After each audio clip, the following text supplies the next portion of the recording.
Cinder and Ella by Melissa Lemon. The blurb says, after their father's disappearance, Cinder leaves home for a servant job at the castle, but it isn't long before her sister Ella is brought to the castle herself, the most dangerous place in all of the kingdom for both her and Cinder.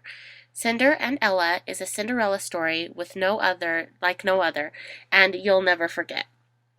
So I began reading this book just after dinner like any other day, and before I realized it, I saw that it was 1 o'clock a.m.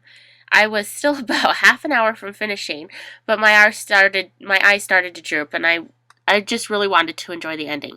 I dreamt the most fantastic dream that night, and then I found myself waking up early to finish it the day before work, and I loved it so much. I found the story completely magical. It drew me in right at the beginning and it had me hooked.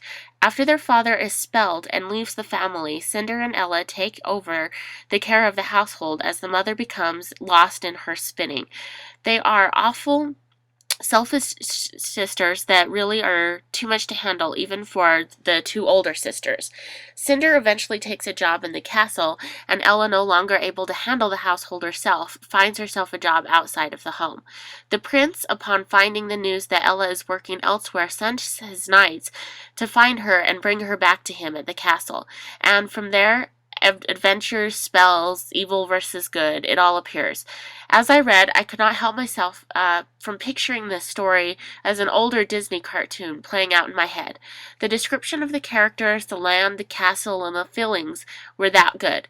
It just all played out in my head perfectly. The story takes a darker turn than other retellings, and overall I was just really impressed with the story and the writing and the plot and how well it flowed. I highly enjoyed it, and its more darker, dangerous tone. After all, everybody can't always have their happy ending.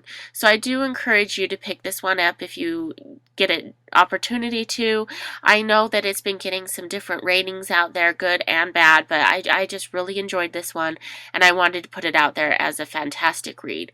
So, that's it for today. Happy reading. Thanks for stopping by, guys.